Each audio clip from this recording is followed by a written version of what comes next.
Bismillahirrahmanirrahim. Assalamualaikum warahmatullahi wabarakatuh. Salam sejahtera bagi kita semua. Baik, anak-anakku, hari ini kita akan melanjutkan perkuliahan pengantar ilmu ekonomi tentang mekanisme pasar. Di mana di dalam mekanisme nanti kita awali dengan sejarah, di mana mekanisme pasar itu terjadi pada awal-awal tahun 1723 sampai 1790, di mana bapak ekonomi yaitu Adam Smith yang mencetuskan tentang satu pemahaman the wealth of nation atau the invisible hand, di mana dengan penjabaran permasalahan-permasalahan di masyarakat, maka berikutnya pada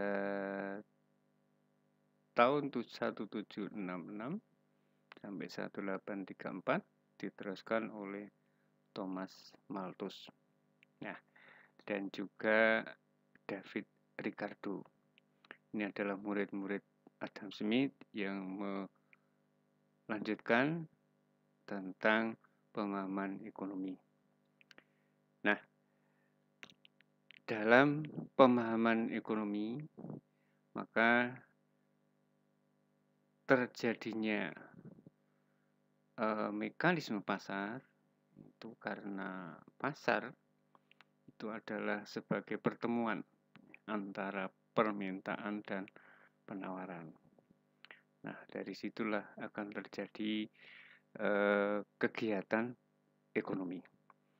Nah, maka pada abad 18 sampai 1883 oleh Karl Marx ini diteruskan sehingga menjadi paham ekonomi positif.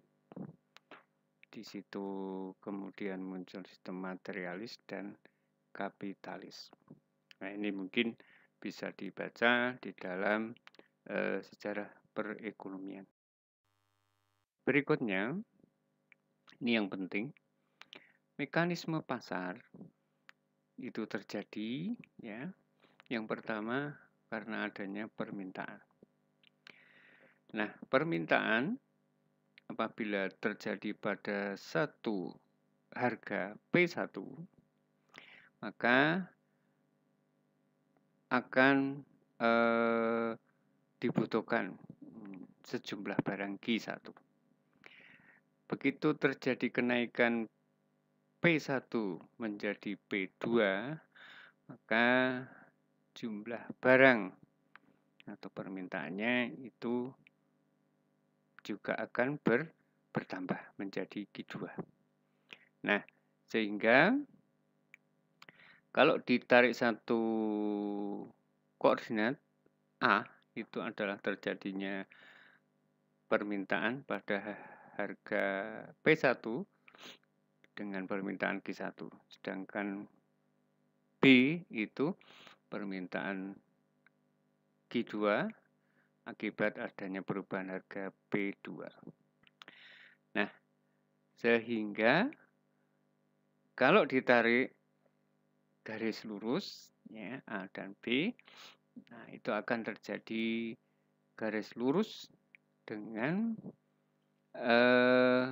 perubahan yang negatif, ya, artinya menurun. Nah, itulah yang namanya permintaan atau fungsi permintaan. Jadi seperti itu. Kemudian di keadaan yang lain, ya, apabila terjadi harga P1, maka akan terjadi atau permintaan barang Q1. Nah, di mana apabila terjadi peningkatan harga menjadi B2, maka Q1 itu juga akan mengalami perubahan ke Q2. Hanya di sini, begitu adanya perubahan harga, P1 menjadi P2, Q1 menjadi P2. Ini kalau kita tarik koordinat, P1, Q1 itu A, sedangkan P2, Q2 itu B. Dan ini kalau kita tarik garis, nah itu akan menjadi garis lurus dengan kenaikan. Ya, tidak penurunan tapi kenaikan. Jadi arahnya adalah naik. Sehingga di sini ada fungsi penawaran QS atau penawaran. Nah, di sini maka nilai perubahan P ya itu akan diikuti oleh perubahan Q. Kalau P-nya turun, maka Q-nya juga akan turun. Nah, itulah yang dinamakan penawaran. Nah, ini terjadinya mekanisme pasar. Oke. Di dalam menggambarkan mekanisme pasar, karena ada dua fungsi tadi, permintaan dan penawaran, di mana permintaan adalah grafiknya menurun, sedangkan penawaran itu grafiknya naik, karena dua garis lurus yang tidak arahnya sama atau tidak simetris, maka akan bertemu pada satu titik. Nah, ini kita gambarkan dari masing-masing ya, antara P1 dan Q1, P2, Q2, ya, A dan B. Ya, begitu pula antara P3 dan Q3. Nah, di situ terus kita tambahkan sehingga suatu saat akan ketemu satu titik. Nah, titik itu namanya adalah titik keseimbangan atau equilibrium atau E. Nah, itulah terjadinya mekanisme pasar. Nah, sehingga titik merah itu adalah proses terjadinya antara penawaran dan permintaan. Akhirnya nanti ketemu satu titik, disitulah terjadi keseimbangan. Nah, ini menurut Cobweb dari teori Cobweb. Kita akan bahas tentang permintaan. Sebenarnya permintaan itu apa toh? Permintaan adalah kesediaan konsumen membeli sejumlah barang atau jasa pada berbagai tingkat harga selama periode waktu tertentu. Nah, itu digambarkan dengan grafik yang tadi sudah kita gambarkan di depan. Jadi perubahan harga itu akan menghasilkan perubahan permintaan. Di mana kalau harga naik, maka permintaan barang itu akan naik juga atau akan turun. Ya, sehingga grafiknya atau garisnya akan lurus ke bawah. Permintaan itu akan dipengaruhi oleh beberapa faktor. Ya. Yang pertama adalah harga barang itu sendiri, sehingga dikenal dengan PX notasinya. Kemudian yang kedua harga barang lain. Ya. Harga barang lain itu bisa harga barang substitusi atau harga barang komplementer. Nah, yang ketiga, permintaan itu dipengaruhi oleh selera dan kebiasaan. Ya, simbolnya adalah TS. Berikutnya adalah PT atau perkiraan harga di masa yang akan datang. Ya, trennya begitu. Oke, kemudian faktor yang lain adalah jumlah penduduk. Itu juga akan mempengaruhi tentang permintaan. Ya. Faktor yang lain adalah distribusi pendapatan. Nah, yang berikutnya adalah pendapatan per kapita. Nah, inilah faktor-faktor yang mempengaruhi permintaan. Nah, di mana masing-masing faktor itu ada yang bersifat positif, ada yang bersifat negatif. Ya. Yang terakhir adalah promosi atau advertising. Yang berikutnya ini akan kita bahas secara spesifik. Permintaan tentang harga barang itu sendiri atau PE.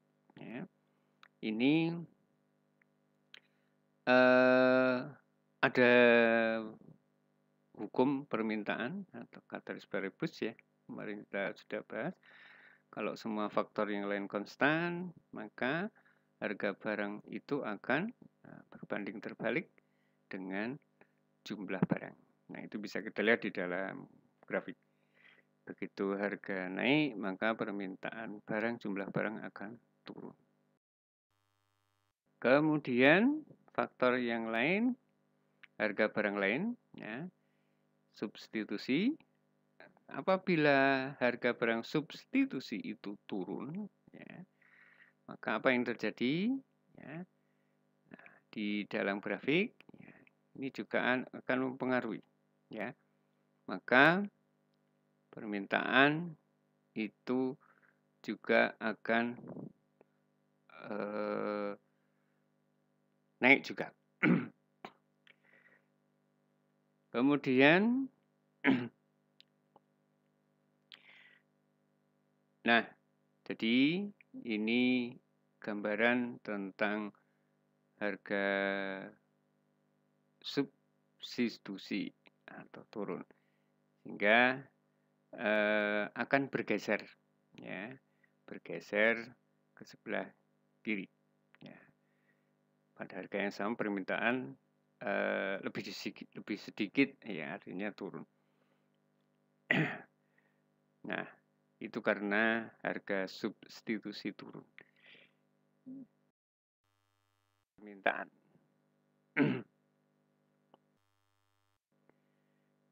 Nah, ini selera konsumen itu semakin baik. Jadi kalau seleranya itu meningkat, ya otomatis permintaan jumlah barang akan meningkat. Baik, variabel yang lain, ya, yang tidak terkait dengan harga, ya, misalnya prediksi harga A, jumlah penduduk, distribusi pendapatan, pendapatan per kapita, promosi, ya, itu akan berdampak terhadap permintaan barang, apakah itu naik atau mungkin tetap atau mungkin turun. Ya, ini silahkan nanti didiskusikan dengan teman-teman satu kelas. Ya. Sambil nanti kita memahami tentang perubahan harga terhadap permintaan. Oke, yang berikutnya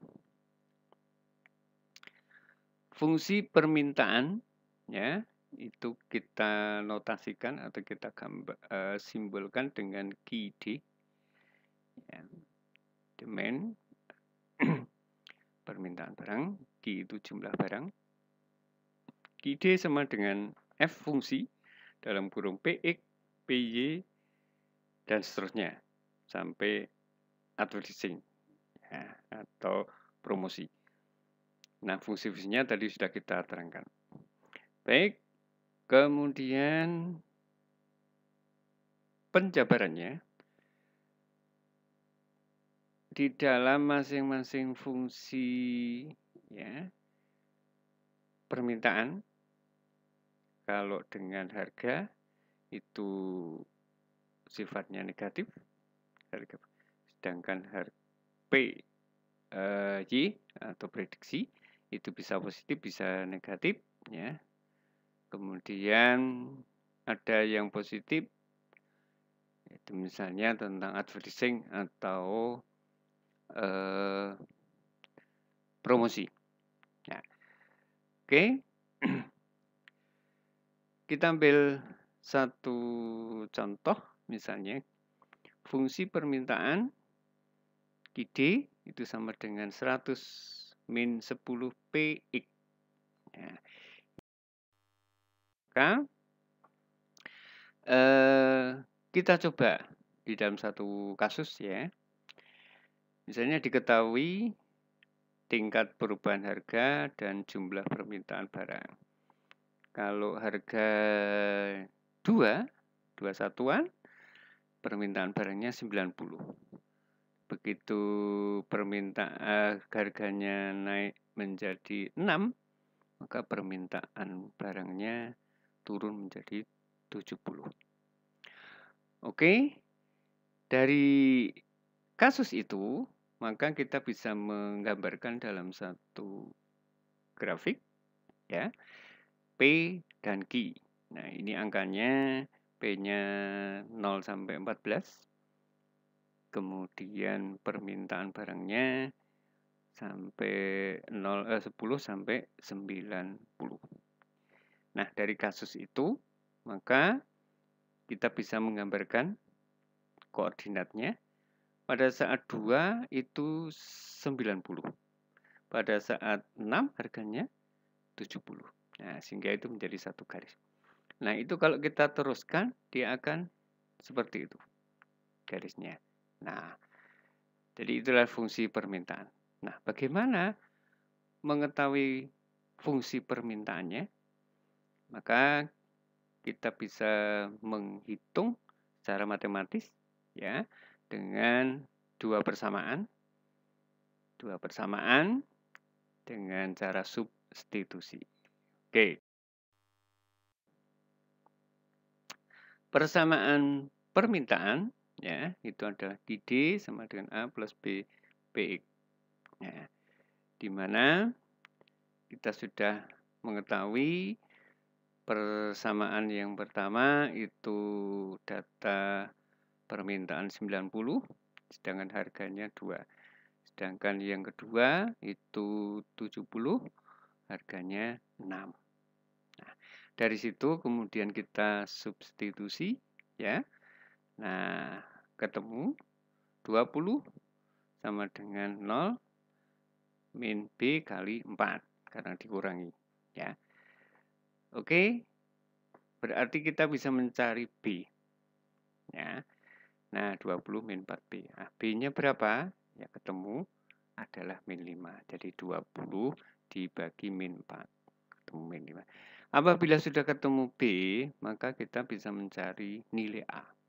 Caranya, masukin saja salah satu persamaan, apakah itu 90 atau 70, dengan nilai B yang sudah diketahui, yaitu min 5. Sehingga didapatkan A-nya 100. Ya, silakan nanti dihitung lagi. Ya, 90 itu sama dengan A dikurangi 10. Nah, maka A adalah 100. Ya. Oke, berikutnya kita akan mendapatkan fungsi permintaannya. Sehingga QD sama dengan A-nya itu 100, B-nya itu min 5. Sehingga QD sama dengan 100 min 5 PX. Nah, dari situ maka kita bisa membuat satu pemahaman di dalam permintaan, maka semakin tinggi harga, maka jumlah barang yang diminta akan semakin sedikit. Itulah